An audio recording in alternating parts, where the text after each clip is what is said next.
Sigmund Freud's concept of dream work, as described in his Introductory Lectures on Psychoanalysis, which outlines how dreams are formed and how their content is transformed. Here is an easy step-by-step summary of the key ideas. First off, what is dream work? Dream work is the mental process that transforms unconscious thoughts, dream thoughts, into the content of a dream. Freud explains that dreams are not random. They are a disguised fulfillment of suppressed or unconscious wishes. Second, there are 4 processes of dream work. These are condensation, displacement, symbolization, and secondary revision. Let's talk a little bit about each of the key mechanisms. Condensation. What it means? Condensation means many ideas or thoughts are compressed into one single image or element in the dream. For example, a dream may combine several people you know into one figure. And what is the purpose? The condensation dream's purpose allows multiple meanings to coexist in a subtle, compact form. Then comes to displacement. What it means? The emotional intensity of an idea is shifted to something else that feels less threatening or less important. For example, a deep fear of failure may appear as a dream about losing your keys.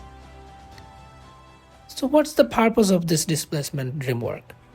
This protects the dreamer from distress by hiding the true source of an anxiety. Let's come to the symbolization.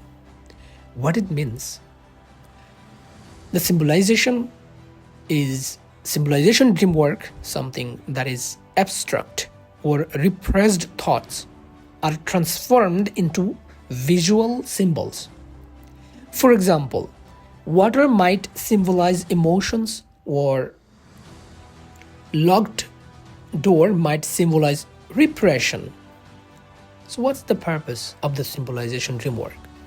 This keeps unconscious wishes hidden in a way that can only be understood through interpretation.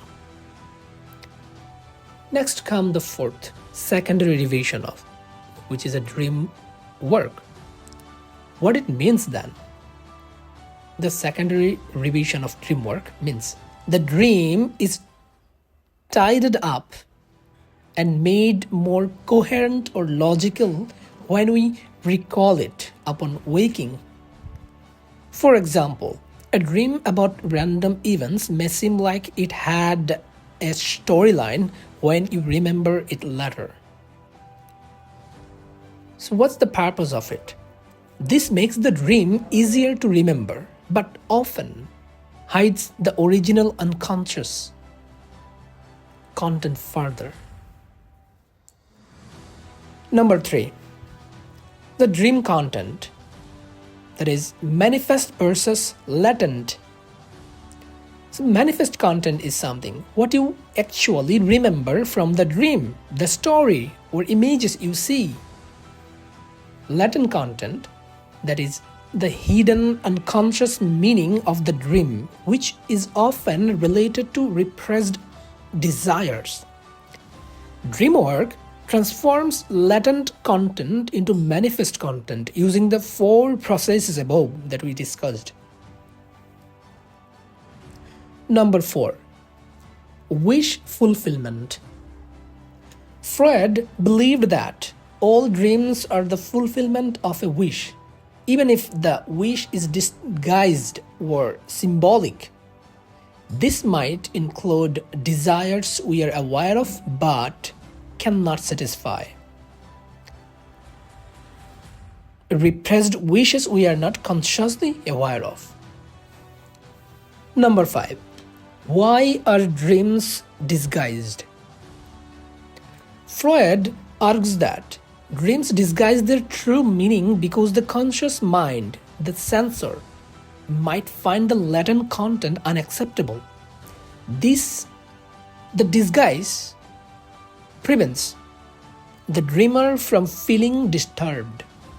Number 6. The role of free association. To understand the true meaning of a dream, Freud suggests using free association, exploring the personal connections and thoughts related to each element of the dream. This helps uncover the latent content. Number 7. Dreams are like puzzles. Freud's method involves analyzing the symbols, emotional tones, and associations within a dream to reveal that repressed wishes and conflicts it represents.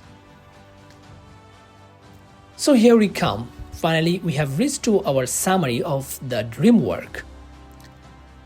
So dream work is Freud's way of explaining how unconscious thoughts are transformed into dreams.